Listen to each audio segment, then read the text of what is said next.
Hello everyone welcome to our channel. So ఈరోజు వచ్చేసి మనము full stock web development 2026 guidance అయితే చెప్తాను, రోడ్ మ్యాప్ అయితే చెప్తాను. అండ్ అందులో ఏఐ యూజ్ చేసి మనం ఏఐ వల్ల మోస్ట్లీ చాలా మందికి కొన్ని క్వశ్చన్స్ ఉన్నాయి. ఏంటి అంటే ఏఐ వల్ల ఫుల్ స్టాక్ వెబ్ డెవలప్మెంట్కి గ్రోత్ లేదా, అండ్ జాబ్స్ ఉండవా, ఫ్రెషర్స్కి ఎలా ఉంటుంది, కెరీర్ గ్యాప్ పర్సన్స్కి ఎలా ఉంటుంది, ఎక్స్పీరియన్స్ పర్సన్స్కి ఎలా ఉంటుంది. అసలు మొత్తం కోడ్ ఒక చాట్ జీపీటీ, ఒక లవబుల్ ఏఐ ఇవే చేస్తున్నప్పుడు ఫుల్ స్టాక్ వెబ్ డెవలపర్స్ తో పని ఏముంది, ఫ్రంట్ ఎండ్ డెవలపర్స్ కి కానీ బ్యాక్ ఎండ్ డెవలపర్స్ కి కానీ జాబ్స్ ఉంటాయా పోతాయా అనేసి, డిఎస్ఏ ఎంత important, back end front end ఏది నేర్చుకోవాలి, ఎలా నేర్చుకోవాలి ఏంటి అనేసి ఈరోజు మొత్తం చూసేద్దాం video. Okay, with time frame, ఎంత టైం ఫ్రేమ్ లో నేర్చుకోవచ్చు అన్నది కూడా మనం ఈరోజు చూద్దాం. Okay, let's start the video.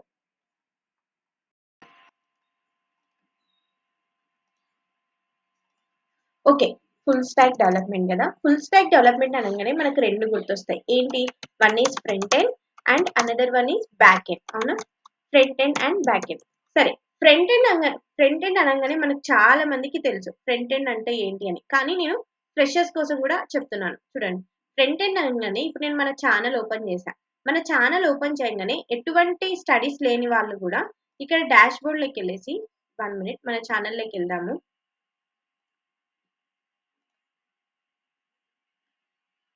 ఇప్పుడు నా ఛానల్లోకి వెళ్తున్నా, ఈ వ్యూ పార్ట్ ఉంది కదా, ఈ వ్యూ పార్ట్ మొత్తము మనకి ఫ్రంట్ ఎండ్ వాళ్ళే డిజైన్ చేస్తారు. అంటే డిజైనర్స్ డిజైన్ చేస్తారు. అండ్ ఫ్రంట్ ఎండ్ వాళ్ళు ఓన్లీ డిజైనే కాదు, కొన్ని ఫ్రేమ్ వర్క్స్ యూజ్ చేసి లాజిక్ పార్ట్ కూడా రాస్తారు, బిజినెస్ లాజిక్ పార్ట్ కూడా రాస్తారు. ఓకే, ఫ్రంట్ ఎండ్ సైడ్ అంటే వెబ్ ఏపీఐస్ మనకి బ్యాక్ ఎండ్ వాళ్ళు ఇస్తే, ఫ్రంట్ ఎండ్ వాళ్ళు ఆ ఏపీఐస్ యూజ్ చేసి పర్ఫార్మెన్స్ ని ఆప్టిమైజ్ చేయడం కానీ, బిజినెస్ లాజిక్ రాయడం కానీ, డిఫరెంట్ రిక్వైర్మెంట్ బట్టి వాళ్ళు రాస్తారు. రాయడమే కాకుండా మనం ఈ యూఐ ని కూడా మనం బిల్డ్ చేసుకుంటాం. ఓకే, ఈ యూఐ ని బిల్డ్ చేయడానికి మనకి యూఐ డెవలపర్స్ ఉంటారు. ప్లస్ కొన్నిసార్లు మన ఫ్రంట్ ఎండ్ డెవలపర్స్ కూడా యూఐ కూడా వాళ్ళే బిల్డ్ చేసేస్తారు అనమాట. ఓకే, టూ పర్ఫార్మెన్స్ వాళ్ళే చేస్తారు. వాళ్ళనే మనం ఫ్రంట్ ఎండ్ డెవలపర్స్ అంటారు. ఫ్రంట్ ఎండ్ డెవలపర్స్ అనగానే మనం ఎలాంటి జాబ్స్ కి అప్లై చేసుకోవచ్చు అనే దానికన్నా ముందు ఫస్ట్ మనం ఏమేమి నేర్చుకోవాలో చూద్దాం. HTML, CSS, Java script. First మనం హెచ్టిఎంఎల్, సిఎస్ఎస్, జావా స్క్రిప్ట్ ఈ మూడే చూద్దాం. ఓకే, ఈ మూడు కానీ మీరు నేర్చుకున్నారనుకో, మీరు eligible for UI developers. Okay, UI developers గా మీరు ఎలిజిబుల్ అవుతారు కొంతవరకు. ఓకే, కొంతవరకు ఈ హెచ్టిఎంఎల్, సిఎస్ఎస్, జావా స్క్రిప్ట్ నేర్చుకున్న వాళ్ళు వీళ్ళని ఏమంటారంటే ఓన్లీ వెబ్సైట్స్ బిల్డర్స్ అంటారు. ఓకే, ఓన్లీ వెబ్సైట్ బిల్డర్స్ అంటే మీరు ఎటువంటి ఫ్రేమ్వర్క్స్ యూజ్ చేయకుండా మీరు ఓన్లీ వెబ్సైట్స్ బిల్డ్ చేస్తున్నారు. అంటే ఇప్పుడు మనం గవర్నమెంట్ వెబ్సైట్స్ చూసుకున్నాం అనుకో, మోస్ట్లీ గవర్నమెంట్ వెబ్సైట్స్ ఎలా బిల్డ్ అయి ఉంటాయి అంటే ఈ హెచ్టిఎంఎల్, సిఎస్ఎస్, జావా స్క్రిప్ట్ తోనే బిల్డ్ అయి ఉంటాయి. వెరీ పవర్ఫుల్ లాంగ్వేజెస్ అనమాట. ఏ ఫుల్ స్టాక్ డెవలప్మెంట్ కైనా 3 మెయిన్ పిల్లర్స్ ఏమైనా ఉన్నాయి అంటే ఈ 3నే. ఓకే, 3 మెయిన్ పిల్లర్స్ ఏమైనా ఉన్నాయి అంటే హెచ్టిఎంఎల్, సిఎస్ఎస్, జావా స్క్రిప్ట్. మీరు ఏ లాంగ్వేజ్ వేసుకున్నా కూడా మీకు హెచ్టిఎంఎల్, సిఎస్ఎస్, జావా స్క్రిప్ట్ కంపల్సరీగా రావాలి. ఓకే, ఇందులో మీరు కంపల్సరీగా నేర్చుకోవాలి హెచ్టిఎంఎల్, సిఎస్ఎస్, జావా స్క్రిప్ట్. ఈ 3 తర్వాత okay, HTML, CSS, Java script తర్వాత మనకి ఏముంటుంది? హెచ్టిఎంఎల్ అనగానే ఈ బాక్సెస్, ఫర్ ఎగ్జాంపుల్ యూట్యూబ్లోకి వెళ్దాం. ఈ బాక్సెస్ ఇప్పుడు ఈ బాక్సెస్ అన్ని మనకి ఎందులో స్టోర్ అయి ఉంటాయి? ఒక డివ్ లో స్టోర్ అయి ఉంటాయి. అవునా? అండ్ ఒక డివ్ లోనే స్టోర్ అయి ఉంటాయా? కంటైనర్, టేబుల్స్ అండ్ ఇవి ఎలా సెగ్రిగేట్ చేశారు. ఓకే, హైపర్ లింక్స్ ఎలా ఇచ్చారు. అండ్ ఇవన్నీ కూడా ఒక లేఅవుట్ స్ట్రక్చర్. ఇక్కడ చూడండి, ఇది ఒక డివ్, ఇది మొత్తం ఒక డివ్. ఇక్కడ మనకి 2 డివ్స్ కనిపిస్తున్నాయి. అండ్ పైన ఇది వచ్చేసి ఒక కాంపోనెంట్. పైన హెడర్ ఈజ్ అన్ 1 కాంపోనెంట్. మళ్ళీ కింద ఫూటర్ ఉంటే ఫూటర్ కూడా 1 కాంపోనెంట్ అవుతుంది. ఓకే, ఇలా మనకి 3 టైప్. ఇదంతా ఒక లేఅవుట్ స్ట్రక్చర్. ఈ లేఅవుట్ స్ట్రక్చర్ అంతా ఎక్కడి నుంచి మనకు డిజైన్ అవుతుంది? సిఎస్ఎస్ నుంచి డిజైన్ అవుతుంది. మీరు హెచ్టిఎంఎల్, సిఎస్ఎస్ ని అంత ఈజీగా తీసుకోవద్దు. These are the layout structure. మనకు ఒక లేఅవుట్ స్ట్రక్చర్ రావాలి, యూఐ డిజైన్ బాగా కనిపించాలి, కస్టమర్ కి నీట్ గా ఉండాలి అంటే మనకి ఎక్కడి నుంచి వస్తుందంటే ఈ హెచ్టిఎంఎల్ ప్లస్ సిఎస్ఎస్ దగ్గర నుంచే వస్తుంది. ఇందులో ఇంకా చాలా ఉన్నాయి, వాటి గురించి పోను నేర్చుకుందాం. హెచ్టిఎంఎల్ ప్లస్ సిఎస్ఎస్ వచ్చిన వాళ్ళకి ఇవి ప్యూర్ గా మీరు ఫస్ట్ నేర్చుకోండి. ఓకే, ప్యూర్ గా నేర్చుకున్న తర్వాత ఏం చేస్తారంటే boot strap. Okay, boot strap ఇప్పుడు కొత్తగా ఏది ఉందో బూట్ స్ట్రాప్ అది నేర్చుకోండి. బూట్ స్ట్రాప్ అండ్ బూట్‌స్ట్రాప్ ఒక్కటి నేర్చుకోండి ప్రస్తుతానికి. అప్పుడు మీకు ఒక ఫ్రేమ్‌వర్క్ వచ్చింది and pure HTML and CSS వచ్చింది. ఇప్పుడు మీరు చిన్న వెబ్‌సైట్‌ని బిల్డ్ చేసేసారు. ఏ వెబ్‌సైట్? చిన్న చిన్న వెబ్‌సైట్స్ అంటే యూజింగ్ హెచ్‌టీఎంఎల్, సీఎస్ఎస్ యూజ్ చేసి మీరు ఒక వెబ్‌సైట్‌నయితే బిల్డ్ చేసుకున్నారనమాట. ఇక్కడి వరకు మీకు ఓకే. నెక్స్ట్ ఇప్పుడు జేఎస్ జావా స్క్రిప్ట్ వస్తే బానే ఉంది. మరి మనం లేఅవుట్ చేసాం గానీ, మనం ఏదైనా పేజెస్ కి బిహేవియర్ ఇచ్చామా? ఏ బిహేవియర్ ఇవ్వలేదు. ఇప్పుడు నేను ఇక్కడ ఏదైనా క్లిక్ చేస్తే ఇక్కడ మనకి వెళ్తుంది. ఒక లైన్ అనేది వెళ్తుందా? ఇవన్నీ మనకు ఒక వేరే పేజ్‌కి నావిగేట్ అవుతుందా? నేను క్లిక్ చేయంగానే ఇవన్నీ మనం ఎలా యూజ్ చేసి చేయొచ్చు? జావా స్క్రిప్ట్ యూజ్ చేసి కూడా చేయొచ్చు. అండ్ ఇక్కడ వీడియోస్‌లోకెళ్తే ఇప్పుడు నా ఛానెల్‌లోకెళ్ళేసి నేనిక్కడ క్లిక్ చేశాను. ఇక్కడ క్లిక్ చేయంగానే నాకు మోర్ లింక్స్ అనేసి ఒక పాపప్ వచ్చింది. ఈ పాపప్ రాడానికి కూడా మనం ఏం యూజ్ చేయొచ్చు? జావా స్క్రిప్ట్ యూజ్ చేయొచ్చు. అవునా? ఇలా మనము ఒక ఈ పాపప్ నార్మల్‌గా రావడానికి ఎయిదర్ మనం బూట్‌స్ట్రాప్ యూజ్ చేసుంటాం. కానీ మనం ఒక కస్టమ్ మోడల్ పాపప్ కూడా బిల్డ్ చేయొచ్చు. ఈ కస్టమ్ మోడల్ పాపప్స్ మనం ఎలా బిల్డ్ చేస్తాం? త్రూ జావా స్క్రిప్ట్ యూజ్ చేసి బిల్డ్ చేయొచ్చు. Okay. Java script end of the day మనకి ఏమిస్తుంది? డైనమిక్ బిహేవియర్ ఇస్తుంది. ఓకే. Dynamic behaviour. ఈ డైనమిక్ బిహేవియర్ కోసం మనం ఏం యూజ్ చేస్తామంటే జావా స్క్రిప్ట్ యూజ్ చేస్తాం. ఇంతవరకు మనం స్టాటిక్ వెబ్ పేజెసే చేసాం. ఇప్పుడు మనం డైనమిక్ బిహేవియర్ అండ్ డైనమిక్‌గా మనకి పేజెస్ రౌటింగ్ జరగడం, డైనమిక్‌గా ఇప్పుడు క్లిక్ చేస్తే ఏదైనా ఓపెన్ బటన్‌ని ఇంతసేపు మనం స్టైల్స్ ఇచ్చాం. ఇప్పుడు మనం బిహేవియర్ ఇస్తున్నాం. ఈ బిహేవియర్ ఇవ్వడానికి మనం ఏం యూజ్ చేసుకుంటామంటే జావా స్క్రిప్ట్ యూజ్ చేస్తున్నాం. నువ్వు జావా తీసుకో, పైథాన్ తీసుకో, ఏమైనా తీసుకో హెచ్‌టీఎంఎల్, సీఎస్ఎస్, జావా స్క్రిప్ట్ అనేది నీకు 3 మెయిన్ పిల్లర్స్ అన్నమాట. ఇంక అంతే. ఓకే. ఇక్కడి వరకు బానే ఉంది. ఇప్పుడు మీకు ఫ్రేమ్ వర్క్స్ అంటే ఏంటో తెలియాలి. ఇక్కడి వరకు మీరు నేర్చుకున్న వాళ్ళు you are eligible for the UI developers either JavaScript developers అన్నమాట. ఓకే. ఇప్పుడు ఫ్రేమ్ వర్క్స్. ఈ ఫ్రేమ్ వర్క్స్ అయితే ఎవరైతే నేర్చుకొని బిల్డ్ చేస్తారో వాళ్ళని మనం ఏమంటామంటే ప్యూర్ ఫ్రంట్ ఎండ్ డెవలపర్స్ అంటారనమాట. ఓకే. సో ఈ ఫ్రంట్ ఎండ్ డెవలపర్స్ ఏంటి? బిజినెస్ లాజిక్ ప్రిపేర్ చేస్తారు చూడండి. వాళ్ళు ఎవరుంటారు? ఈ ఫ్రేమ్ వర్క్స్ తో కోడ్ రాసే వాళ్ళు ఉంటారు. ఓకే. ఇంతవరకు మనం హెచ్‌టీఎంఎల్, సీఎస్ఎస్, జావా స్క్రిప్ట్ చూసాం. ఈ ఫ్రేమ్ వర్క్స్ తో మనం ఎందుకు బిల్డ్ చేయాలంటే ఇప్పుడు యూట్యూబ్‌లోకెళ్దాం. యూట్యూబ్‌లోకెళ్తే ఇదంతా మీరేమని పిలుస్తారు? వెబ్‌సైట్ అని పిలుస్తారా? YouTube is an website? No. YouTube is an web application. ఎందుకంటే ఇక్కడ మనకి స్టాటిక్‌గా లేదేది. డైనమిక్‌గా ఉంది. ఇప్పుడు ఒక వీడియో ఓపెన్ చేస్తాను. ఏంజెలిస్ట్ ప్రొఫైల్ వీడియో ఓపెన్ చేస్తాను మన ఛానెల్‌లోదే. ఇప్పుడు నేను ఇక్కడ ఓపెన్ చేసిన దాన్ని కిందికెళ్తున్నా. కిందికెళ్ళేసి అనలిటిక్స్ అని నేను క్లిక్ చేయంగానే నా ఛానెల్ అనలిటిక్స్ ఓపెన్ అవుతుంది. అవునా? నా ఛానెల్ అనలిటిక్స్ ఓపెన్ అవుతుంది. ఇప్పుడు ఇది వేరే పేజ్‌లోకెళ్ళిపోతుంది డైనమిక్‌గా. అవునా? ఇప్పుడు ఇంకొక ఛానెల్ ఓపెన్ చేద్దాం.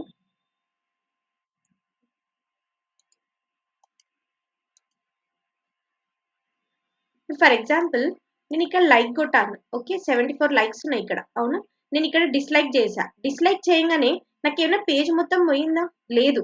పోనీ పేజ్ అంతా చేంజ్ అయ్యి ఒక వైట్ బ్యాక్‌గ్రౌండ్ ఏమైనా వచ్చిందా? లేదు. ఓన్లీ లైక్, డిస్‌లైక్ ఇదొక్కటే చేంజ్ అవుతుంది. ఇదొక్కటే చేంజ్ అవ్వడాన్ని మనం ఏమంటామంటే వెబ్ అప్లికేషన్. అంటే ఇక్కడ మనం ఫ్రేమ్ వర్క్స్ యూజ్ చేస్తున్నాం. ఎటువంటి frame works? Vue.js, Angular and react. Okay. ఈ త్రీ ఫ్రేమ్ వర్క్స్ యూజ్ చేసిన వాళ్ళని మనం ప్యూర్ ఫ్రంట్ ఎండ్ డెవలపర్స్ అంటారు. మీరు ఇందులో 3 నేర్చుకున్నా కూడా చాలా బెస్ట్. ఓకే. ఇప్పుడు 2025లో ఎవరైతే ఉన్నారో ఫర్ ఎగ్జాంపుల్ ఇప్పుడు 1000 పేజెస్ ఉన్నాయి. 1000 పేజెస్‌ని మనం ఓన్లీ హెచ్‌టీఎంఎల్, సీఎస్ఎస్, జావా స్క్రిప్ట్‌తోనే చేస్తే ఇప్పుడు ఓకే. 20 వెబ్‌సైట్స్‌తో మనము 20 పేజెస్ ఉన్న వెబ్‌సైట్‌ని HTML, CSS, Java script use చేస్తే ఓకే. బాగుంటది. బట్ నువ్వు ఎప్పుడైతే చేంజ్ చేస్తుంటావో ఆ లోడ్ పెర్ఫార్మన్స్ అనేది చాలా తగ్గిపోతుంది. మోస్ట్‌లీ మీరు ఇలాంటి ప్రాబ్లమ్స్‌ని మీరెక్కడ ఫేస్ చేస్తారంటే పెర్ఫార్మన్స్ ఇష్యూస్‌ని మీరు గవర్నమెంట్ వెబ్‌సైట్స్‌లో ఫేస్ చేస్తారు. అదే ఒక నార్మల్ వెబ్‌సైట్స్ గుడ్ వైబ్స్ కానీ, లేకపోతే మింత్రా కానీ, ఫ్లిప్‌కార్ట్ కానీ ఈ వెబ్‌సైట్స్ ఓపెన్ చేసేటప్పుడు మీరెప్పుడు పెర్ఫార్మన్స్ తగ్గిండదు. ఎందుకు తగ్గిండదంటే these are the web applications which we are created by using either Angular, either React, either Vue.js, either నెక్స్ట్.js ఇవి యూజ్ చేసి వాళ్ళు క్రియేట్ చేస్తారు కాబట్టి మనకి పెర్ఫార్మన్స్ అనేది తగ్గదనమాట. ఓకే. అంటే డిఫరెంట్ టైమ్స్ ప్రతిసారి రీరెండరింగ్ జరగడం, ప్రతిసారి లోడ్ అవ్వడం. నువ్వు అబౌట్ పేజ్ క్లిక్ చేస్తే అబౌట్ పేజ్ బ్లాంక్ పేజ్‌కెళ్ళి మళ్ళీ లోడ్ అవ్వడం అలాంటివి జరగవు. ఓకే. ఇప్పుడు నేను చూపించాను గదా! ఆ ఎగ్జాంపుల్ అనేది మీరు గుర్తుపెట్టుకోండి. Okay. These are the frameworks. Angular, React, Vue JS అనేది ఫ్రేమ్‌వర్క్స్ అన్నమాట. ఓకే. ఇప్పుడు 2026 ప్రకారం మీరు ఏం నేర్చుకోవాలి అనేది నేను చెప్తా. యాంగులర్ అనేది ఏంటంటే ఒక పెద్ద ఎంఎన్‌సి కంపెనీస్‌లో ఇప్పుడు కొన్ని ఓల్డ్ ప్రాజెక్ట్స్ బిల్డ్ అయ్యి ఉంటాయి గదా! ఈ ఓల్డ్ ప్రాజెక్ట్స్ బిల్డ్ అయ్యి ఉంటాయి కాబట్టి, వీటిని మనము యాంగులర్‌లోకి కన్వర్ట్ చేస్తున్నాం. కానీ మోస్ట్‌లీ ఇప్పుడు కొత్తగా ఏదైనా కొత్త ప్రాజెక్ట్ వచ్చి దాన్ని బిల్డ్ చేసేది మోస్ట్‌లీ ఇన్ రియాక్ట్ జేఎస్ అన్నమాట. ఎవరైతే రియాక్ట్ నేర్చుకున్నారో వాళ్ళు బూమింగ్‌లో ఉన్నారు. Okay. React, Vue JS, next JS. Next JS కూడా చాలా ఇంపార్టెంట్. ఓకే. నెక్స్ట్ జేఎస్ కూడా మంచి బూమింగ్‌లో ఉంది. మీరెవరైనా నేర్చుకునే వాళ్ళు 2026లో React, Next JS, Vue JS వీటి మీద ఫోకస్ చేయండి. ఎందుకంటే రియాక్ట్ మీద జాబ్స్ చాలా ఉన్నాయి. ఓకే. కాకపోతే కాస్త ఎక్స్‌పీరియన్స్ పర్సన్స్‌ని తీసుకుంటున్నారు కాబట్టి, మీరు ఆ ఎక్స్‌పీరియన్స్‌ని త్రూ ఇంటర్న్‌షిప్ గాని, త్రూ ఫ్రీలాన్సింగ్ కానీ, మీ అంతట మీరు ఓన్ వెబ్‌సైట్స్ బిల్డ్ చేయడం గాని, అలా క్రియేట్ చేసి మీరు ఆ ఎక్స్‌పీరియన్స్‌ని గెయిన్ చేసుకోవచ్చు. ఓకే. ఈ ఫ్రేమ్‌వర్క్స్ నేర్చుకోవడం వల్ల మీకు ఫ్రంట్ ఎండ్‌గా ఒక సర్టిఫికేషన్ జరిగినట్లే. ఓకే. మరి ఇవి మొత్తం వస్తే సరిపోతుందా అంటే, ఇప్పుడు చెప్తా. ఇదంతా నేర్చుకున్న వాడికి 6 ఎల్‌పీఏ నుంచి 10 ఎల్‌పీఏ వరకు ఇస్తారు. ఓకే. ఇదంతా నేర్చుకున్న వాడికి. మరి ఫ్రంట్ ఎండ్ డెవలపర్స్‌కి ఎందుకు 25 ఎల్‌పీఏ, 45 ఎల్‌పీఏ ప్యాకేజెస్ వస్తున్నాయి? Because they have a DSA. Okay. Data structures algorithms ఇవి చాలా ఇంపార్టెంట్. ఎందుకో చెప్తా వినండి. డీఎస్ఏ ఎందుకు ఇంపార్టెంట్ అంటే మీరిప్పుడు నార్మల్‌గా నేను మళ్ళీ గవర్నమెంట్ వెబ్‌సైట్‌ని చెప్తున్నాను ఎగ్జాంపుల్‌గా. ఇప్పుడు మనం నార్మల్‌గా గవర్నమెంట్ వెబ్‌సైట్ తీసుకున్నాం. పెర్ఫార్మన్స్ అనేది చాలా తక్కువ. ఏది క్లిక్ చేసినా టైం పడుతుంది. ఏది చేయాలన్నా టైం పడుతుంది మనకి. అవునా? ఒక ఎస్ఎస్‌సి అప్లికేషన్ తీసుకోవచ్చు. లేకపోతే మనం ఒక రిజల్ట్స్ చూడాలనుకోవచ్చు. మీ సేవ ఏదైనా వెళ్ళు. నీకు టైం చాలా పడతది. మళ్ళీ రాపోండి సర్వర్ డౌన్, మళ్ళీ రాపోండి సర్వర్ డౌన్ అంటారు. అది నీకు నార్మల్ వెబ్‌సైట్స్‌లో జరగదు. ఎందుకంటే లాజిక్ రాయడం అనేది చాలా ఇంపార్టెంట్. మనకు కావాల్సింది కోడర్స్ కాదు. డెవలపర్స్ కాదు. ప్రాబ్లమ్ సాల్వర్స్ కావాలి. ఓకే. ప్రాబ్లమ్ సాల్వర్స్ కావాలి. ఈ ప్రాబ్లమ్ సాల్వర్స్‌కి ఈ డీఎస్ఏ అనేది వచ్చిండాలి. ఈ డీఎస్ఏ అనేది రావడం వల్ల ఏమవుతుందంటే, ఈ హైయెస్ట్ ప్యాకేజెస్‌ని మీరు గెయిన్ చేసుకుంటారు. ఎందుకంటే లాజిక్ నువ్వు రాస్తావు, నేను రాస్తా. ఓకే. నువ్వు రాస్తావు, నేను రాస్తావు. ఇప్పుడు 2 పీపుల్ రాస్తారు. నువ్వు నేనొద్దు 2 పీపుల్ రాస్తారు. 2 పీపుల్ రాసింది ఒకటి నార్మల్‌గా ఉంది. డైనమిక్ బిహేవియర్ లేదు. ఇంకొక పర్సన్ రాసినది పెర్ఫార్మన్స్ స్పీడ్‌గా ఉంది. అండ్ మనం ఏదైనా లోడ్స్ చేస్తున్నా గూడా పెర్ఫార్మన్స్ అనేది చాలా స్పీడ్‌గా ఉంది. త్వరగా అయిపోతుంది. మరి ఏ లాజిక్ అయితే మనం తీసుకుంటాం? సెకండ్ లాజికే తీసుకుంటాం. ఆ లాజిక్‌లో DSA algorithms are very important. Okay. Algorithms use చేసి ఏ ఆల్గోరిథం యూజ్ అవుతుంది ఈ ఆల్గోరిథం యూజ్ చేయడం వల్ల మనకు ఈ పెర్ఫార్మన్స్ అనేది ఇలా ఇంక్రీజ్ అవుతుంది అని మనకెక్కడి నుంచొస్తుందంటే, ఈ డీఎస్ఏ లాజిక్ దగ్గర నుంచొస్తుంది. అలాంటి వాళ్ళకే హైయెస్ట్ ప్యాకేజెస్ ఒస్తాయి. అందుకే ప్రొడక్ట్ బేస్డ్ కంపెనీస్ డీఎస్ఏ అనేది ఇందుకే. ఓకే. సో, డీఎస్ఏ అనేది ఇంపార్టెంట్. నువ్వు ఫ్రంట్ ఎండ్ డెవలపర్‌లోనే 25 ఎల్‌పీఏ నుంచి 45 ఎల్‌పీఏ వరకు ప్యాకేజెస్ గెయిన్ జేసుకోవాలి అనుకుంటే, you have to learn the DSA. Okay. డీఎస్ఏకి కొద్దిగా టైం బెట్టండి. అప్పుడు మీకు ఆటోమేటిక్‌గా ప్యాకేజెస్ అనేవి పెరుగుతాయి. Okay. This is the front end developer road map. Okay. Front end డెవలపర్‌కి కావాల్సినది. ఇప్ ఈ ఫ్రేమ్‌వర్క్స్ నేర్చుకుంటారు. ఎవరైతే రియాక్ట్ నేర్చుకుంటారో వాళ్ళకి చెప్తున్నా, రియాక్ట్ నేర్చుకున్నంటే మాత్రాన సరిపోదు. రెడెక్స్ నేర్చుకోండి. రెడెక్స్ తర్వాత మెటీరియల్ యూఐ అండ్ ఇంకొకటి ఏంటి అంటే టెయిల్‌విండ్ సీఎస్ఎస్. ఓకే. కొన్ని సీఎస్ఎస్ ఫ్రేమ్‌వర్క్స్ ఉంటాయి. ఓకే. ఆ ఫ్రేమ్‌వర్క్స్ నేర్చుకోండి. అయి పర్టిక్యులర్‌లీ రియాక్ట్ కోసమే ఉంటాయి. ఓకే. ఆ లైబ్రరీస్, ప్యాకేజెస్, ఎన్‌పీఎమ్స్ ఇవన్నీ నేర్చుకోండి. ఇవి చాలా ఇంపార్టెంట్. అండ్ యాంగులర్ ఎవరైతే నేర్చుకుంటున్నారో వీళ్ళొచ్చేసి జస్ట్, కర్మ, జాస్మిన్ టెస్టింగ్ టూల్స్ ఉన్నాయి. వీటి మీద కొద్దిగా నాలెడ్జ్ తెచ్చుకోండి. అండ్ ఇంకొకటి ఏంటి అంటే యాంగులర్ నేర్చుకునే వాళ్ళు go with the latest version. Angular 20 లేకే వెళ్ళండి. యాంగులర్ 19 వరకు ఉన్నవి యాంగులర్ 20 వచ్చేసరికి కొన్ని డిప్రిషియేషన్ అయిపోయాయి. యాంగులర్ 19లో కొన్ని టాపిక్స్ ఉన్నాయి. ఆ టాపిక్స్‌ని నేర్చుకుంటూనే యాంగులర్ 20లోనే ప్రాజెక్ట్‌ని బిల్డ్ చేయండి. ఓకే. లేటెస్ట్ వెర్షన్ నేర్చుకోండి. అండ్ ఇంకొకటి యాంగులర్‌లో ఎవరైతే వర్క్ చేస్తున్నారో they have to learn the NgRx. Okay. NgRx అనేది కొంచెం చాలా చాలా ఇంపార్టెంట్. ఓకే. యాక్షన్స్ కానీ ఇక్కడ మనకు రియాక్ట్‌లో రెడెక్స్ ఎంత ఇంపార్టెంటో యాంగులర్‌లో ఎన్‌జీఆర్ఎక్స్ అనేది అంత ఇంపార్టెంట్ అన్నమాట. సో, ఎవరైతే నేర్చుకోవాలనుకుంటున్నారో ఇవి నేర్చుకోండి. నేను పర్టిక్యులర్‌లీ రియాక్ట్ కోసం, యాంగులర్ కోసం నేను మళ్ళీ పర్టిక్యులర్‌లీ రోడ్ మ్యాప్స్ అయితే ప్రిపేర్ చేస్తాను. బట్ ఇప్పుడు జస్ట్ నార్మల్‌గా చెప్తున్నాను. ఇవైతే కంప్లీట్‌గా నేర్చుకోండి. Okay. First focus on one thing. ఒక్క ఫ్రేమ్‌వర్క్ మీదనే ఫోకస్ చేయండి ఫస్ట్. రెండిటి మీద ఫోకస్ చేయకండి. ఒక్కటేసారి కన్‌ఫ్యూజ్ అయిపోతారు. ఓకే. ఇప్పుడు మనకి ఫ్రంట్ ఎండ్ తెలిసింది. ఫ్రంట్ ఎండ్ అయిపోయింది. Next back end. అవునా? Back end. ఇప్పుడు బాగుంది. యూట్యూబ్ వద్దులే. జొమాటోలోకి ఫ్లిప్‌కార్ట్‌లోకి పోదాం.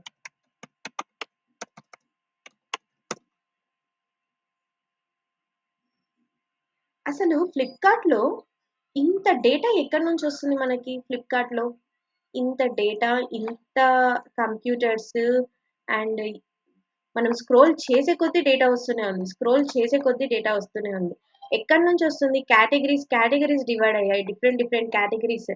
షాప్స్‌లో గూడా మనల్ని ఇన్ని చూడనీయరు. అట్లాంటిది ఆన్‌లైన్‌లో మనకి ఇంత డేటా అండ్ పర్టిక్యులర్‌లీ రాండమ్‌గా ఈరోజు నీకు 70% ఆఫర్ అని ఈరోజు ఉంది. రేపు నీకు 70% ఆఫర్ ఉండదు. మరి రేపు ఒక అడ్మిన్ వచ్చి ఏమైనా చేంజ్ చేస్తాడా? అది ఒక్కొక్కరికి మాన్యుయల్‌గా చేంజ్ చేస్తారా? చెయ్యరు గదా! అండ్ ఇంకొకటేంటి పర్సన్‌కి చేంజ్ అవుతూ ఉంటుంది. అవునా? పర్సన్‌కి చేంజ్ అవుతూ ఉంటుంది. ఇన్ పర్సన్ కూపన్స్ ఉంటాయి. ఇవన్నీ ఎవరు బిల్డ్ చేస్తున్నారంటే బ్యాక్ ఎండ్ డెవలపర్ బిల్డ్ చేస్తున్నాడు. బ్యాక్ ఎండ్ డెవలపర్సే క్రియేట్ చేస్తున్నారు. Okay. So, back end development అనేది వెరీ ఇంపార్టెంట్. అంటే మనకి బ్యాక్ ఎండ్ సర్వర్స్ దగ్గర నుంచి డేటా వస్తుంది. ఓకే. ఇంతసేపు మనం ఇదంతా యూఐ పార్ట్. ఇది ఎంత ఇంపార్టెంటో బ్యాక్ ఎండ్ గూడా ఇంపార్టెంటే. ఒక చిన్న డబ్బాకి నువ్వు స్టైల్స్, లాజిక్ ఇచ్చేసాక నీకు బ్యాక్ ఎండ్ లేకపోతే వేస్టే గదా! ఆ బ్యాక్ ఎండ్ ఎక్కడి నుంచి వస్తుందంటే, మనకి డేటా అంతా మనకెక్కడి నుంచి వస్తుందంటే, సర్వర్ నుంచి వస్తుంది. Let me show you. E this is the server. Okay. ఈ సర్వర్ నుంచి మనకి ఈ బ్యాక్ ఎండ్‌కి డేటా అనేది పాస్ అవుతుంది. Okay. Client and server model మీకు తెలుసు కదా! సర్వర్ నుంచి మనకు డేటా వస్తుంది. Client is requesting. Client request చేసిన తర్వాత బ్యాక్ ఎండ్ వాడు ఏం చేస్తాడు? సర్వర్‌కి హిట్ చేస్తాడు. సర్వర్ ఏం చేస్తుంది? డేటాని మళ్ళీ పంపిస్తుంది. This is the client and server model మీకు తెలుసు కదా! అంటే సర్వర్‌లో డేటా ఎక్కడి నుంచి వస్తుంది మళ్ళీ మనకి? ఇక్కడ ఒక డేటాబేస్ అనేది ఉంటుంది. ఓకే. డేటాబేస్. ఇక్కడ మనం డేటాని స్టోర్ చేసాము. ఓకే. ఈ స్టోర్ చేసిన దగ్గర నుంచి మనకి డేటా పాస్ అవుతుంది. ఓకే. ఇప్పుడు యూజర్ మళ్ళీ ఇంకొకటి చెప్తానిక్కడ. అథెంటికేషన్ అనేది ఉంటుంది. Login user. ఓకే. ఇప్పుడు ఫర్ ఎగ్జాంపుల్ మనకి లాగిన్ పేజ్ ఉంది. ఓకే. ఇది లాగిన్ పేజ్. ఈ లాగిన్ పేజ్‌లో ఇక్కడ ఫ్రంట్ ఎండ్ వాడు ఆల్రెడీ కోడ్ రాసేసుంటాడు. బిజినెస్ లాజిక్ రాసేసుంటాడు. User name, password, submit. అవునా? User name, password, submit. ఒక ఏపీఐ పాస్ చేసుంటారు. ఈ ఏపీఐ ఎవరిచ్చింటారు మనకి? ఈ బ్యాక్ ఎండ్ వాడు మనకి ఏపీఐస్ క్రియేట్ చేసుంటాడు. ఓకే. ఈ ఏపీఐని ఎవరు తీసుకుంటారు? ఫ్రంట్ ఎండ్ డెవలపర్ తీసుకుంటాడు. ఈ ఫ్రంట్ ఎండ్ డెవలపర్ ఏం చేస్తాడంటే ఇందులోకి ఏపీఐ ఇంటిగ్రేట్ చేస్తాడు. ఏపీఐని ఇంటిగ్రేట్ చేసి ఇప్పుడు మనకి యూజర్ నేమ్ అనంగానే యూజర్ ఎంటర్ చేస్తాడు. అండ్ పాస్వర్డ్ ఎంటర్ చేస్తాడు. సబ్మిట్ చేస్తాడు. సబ్మిట్ చేయంగానే వెంటనే ఈ డేటా ఏమవుతుందో తెలుసా? ఈ డేటాబేస్‌లోకెళ్ళి స్టోర్ అవుతుంది. మధ్యలో చాలా జరుగుతాయి. ఓకే. ఈ డేటాబేస్‌లోకి స్టోర్ చేస్తున్నాం. ఇ మళ్ళీ ఇది కావాలనుకో, మళ్ళీ ఈ డేటా కావాలనుకో మనకి గెట్ మెథడ్ యూజ్ చేసుకొని సర్వర్ దగ్గర నుంచి డేటా తెచ్చుకుంటున్నాం. ఓకే. ఇలా మనము ఇలా మనకి బ్యాక్ ఎండ్‌లో ఇంత పెద్ద లాజిక్ రాస్తాం మనం. ఒక యూజర్‌ని హిట్ చేయడానికి మనం ఇంత పెద్ద లాజిక్ రాస్తామనమాట. Okay. So, back end development ఎవరైతే నేర్చుకుంటారో ఫస్ట్ ఫ్రంట్ ఎండ్ మీద కొద్దిగా బేసిక్ ఆఫ్ నాలెడ్జ్‌ని తెచ్చుకోండి. ఫ్రంట్ ఎండ్‌లో బేసిక్ ఆఫ్ నాలెడ్జ్ వచ్చాక నెక్స్ట్ బ్యాక్ ఎండ్ డెవలప్‌మెంట్ సైడ్‌కి రండి. ఓకే. ఎందుకంటే మీకు అప్ అక్కడికి వెళ్ళేసరికి మీకు కొద్దిగా ఈజీ అవుతుంది. What is APIs? ఏపీఐస్ ఎలా క్రియేట్ చేస్తాం? ఇవన్నీ. Okay. No. Now go to the backend development roadmap. Okay, not backend developer roadmap. Just it's an full stack web development. Okay. So ఇప్పుడు మనము బ్యాక్ ఎండ్ లోకి వచ్చాం. బ్యాక్ ఎండ్ లోకి వచ్చిన తర్వాత మనకి నేను ఏం చెప్పాను? బ్యాక్ ఎండ్ అనగానే నేను మెర్న్ మీద చెప్తున్నాను చూడండి. మాంగోడిబి. ఓకే. మాంగోడిబి మనకి ఇంకా ఏమున్నాయి? MongoDB, angular, Node.js, men mean అనేసి 2 ఉన్నాయి. ఓకే, మెన్ వచ్చేసి రియాక్ట్ అండ్ మీన్ వచ్చేసి యాంగులర్. నువ్వు దేని మీద వర్క్ చేయాలనుకుంటే దాని మీద. Okay, express JS MySQL. అవునా, MySQL. ఇప్పుడు నీకు ఒక్కొక్కటి చెప్తాను. ఓకే, ఫస్ట్ మనము నోట్ జేఎస్ గురించి మాట్లాడుకుందాం. ఓకే, ఈ సిస్టమ్ ఎలా వర్క్ అవుతుంది మనకి? Because it is working based on Windows. Microsoft వాడు ఇందులో విండోస్ అనే ఆపరేటింగ్ సిస్టమ్ వేయకపోయి ఉంటే నాకు ఈ సిస్టమ్ ఒక డబ్బానే కదా. మరి ఈ డబ్బా ఎలా వర్క్ అవుతుంది, ఈ సిస్టమ్ ఎలా వర్క్ అవుతుంది? Because of Windows operating system. Okay, ఈ విండోస్ ఆపరేటింగ్ సిస్టమ్ అనేది ఏంటి మనకి? ఒక ఎన్విరాన్మెంట్. ఓకే, ఒక ఎన్విరాన్మెంట్. ఈ నోట్ జేఎస్ అనేది కూడా ఒక ఎన్విరాన్మెంట్ అన్నమాట. ఇప్పుడు మనకి ఫోన్లో ఆండ్రాయిడ్ అనేది లేకపోయి ఉండింటే, ఆండ్రాయిడ్ ఆపరేటింగ్ సిస్టమ్ లేకపోయి ఉంటే ఫోన్ అనేది మనకు వర్క్ అవుతుందా? కాదు. సో ఇక్కడ కూడా ఏంటి అంటే ఈ నోట్ జేఎస్ అనేది మనకు ఒక ఆపరేటింగ్ సిస్టమ్ లాగా. ఓకే, నువ్వు నువ్వు వర్క్ చేయడానికి, ఈ బ్యాక్ ఎండ్ డెవలప్మెంట్ మొత్తం నువ్వు వర్క్ చేయడానికి నీకు యూజ్ అయ్యేది ఏంటి అంటే ఈ నోట్ జేఎస్ అనమాట. ఓకే, ఈ నోట్ జేఎస్ ని మనం ఏమంటామంటే ఎన్విరాన్మెంట్ అంటాం. ఓకే, సో దీన్ని నువ్వు నోట్ జేఎస్ అనే ఫైల్ దగ్గరకి వెళ్ళి go to the Google and download note JS.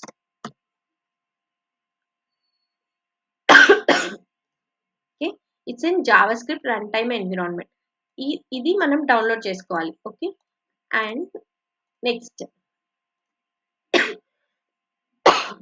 Sorry next MySQL ఏంటి అసలు? MySQL గురించి మాట్లాడుకుందాం రండి. ఇప్పుడు నేను ఇక్కడ ఒక టేబుల్ తీసుకుంటున్నా. ఫర్ ఎగ్జాంపుల్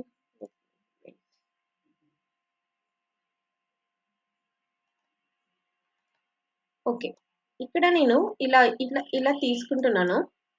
ఒక ప్రోడక్ట్స్ అన్నమాట ఇవి. అమెజాన్ డెలివరీ తెలుసు కదా, అమెజాన్ ప్రోడక్ట్స్ అన్నమాట ఇవి. ఓకే, ఇప్పుడు నేను ఇంకొక పర్సన్ ఇద్దరము ప్రోడక్ట్స్ ఆర్డర్ చేసాం. ఓకే, చాలా మంది ఆర్డర్ చేశారు. ఒక 50 మెంబర్స్ ఆర్డర్ చేశారు అనుకోండి. ఓకే, ఇప్పుడు నేను వచ్చేసి ఏ పర్సన్ని. ఓకే, నేను ఏ ప్రోడక్ట్ కోసం వచ్చానంటే నేను ఏదో సంథింగ్ బి ప్రోడక్ట్ నేను ఆర్డర్ చేశా. ఓకే, ఏదో ప్రోడక్ట్ నేను ఆర్డర్ చేశా. ఆ ప్రోడక్ట్ కోసం ఎంప్లాయీ దగ్గరకు వచ్చా. ఇక్కడ ఒక ఎంప్లాయీ ఉన్నాడు. ఓకే, ఈ ఎంప్లాయీ ఏం చేస్తాడంటే సెర్చ్ చేస్తాడు.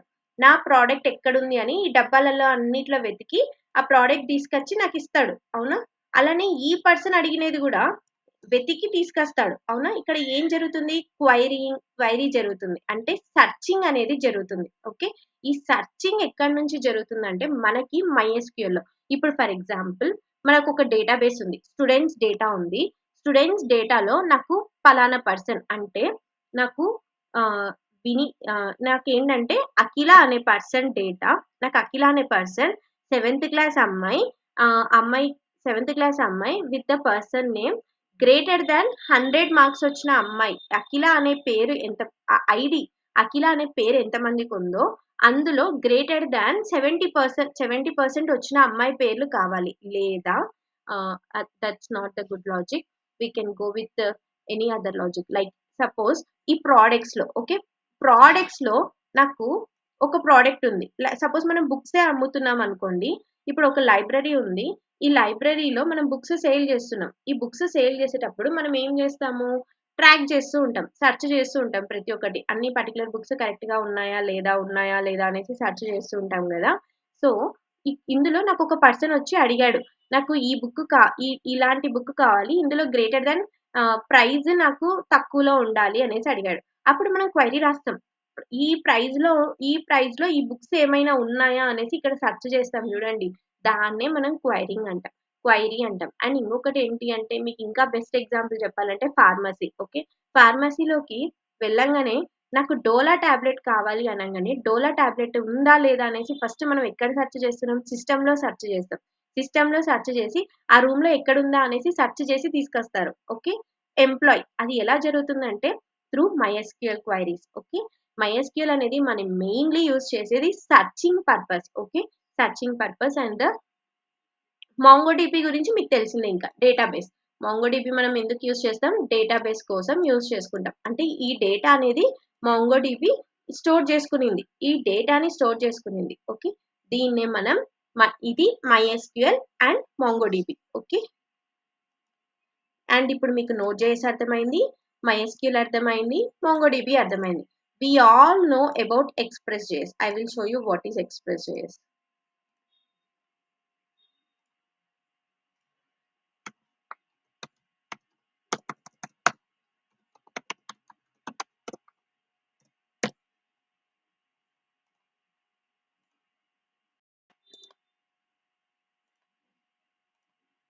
ఓకే, ఈ Express.js అనేది మనకు ఒక ఫ్రేమ్‌వర్క్ అన్నమాట ఫర్ Node.js. నువ్వు ఏవైతే ఏపీఐస్ క్రియేట్ చేస్తావో, ఇవి ఇలా మనం ఏవైతే ఏపీఐస్ క్రియేట్ చేస్తామో, ఈ ఏపీఐస్ అన్ని మనం ఎక్కడ క్రియేట్ చేస్తామంటే ఈ ఫ్రేమ్‌వర్క్‌లో క్రియేట్ చేస్తాం. ఓకే, ఈ వెబ్ అప్లికేషన్‌కి సంబంధించిన ఏపీఐస్ కావచ్చు, ఏదైనా సర్వర్ రెండరింగ్స్ కావచ్చు, సర్వర్‌కి సంబంధించినది ఏదైనా డేటా గురించి కావచ్చు, ఏదైనా సరే మనం one stop solution is the Express.js. ఈ Express.js అనేది ఒక ఫ్రేమ్‌వర్క్ లాగా.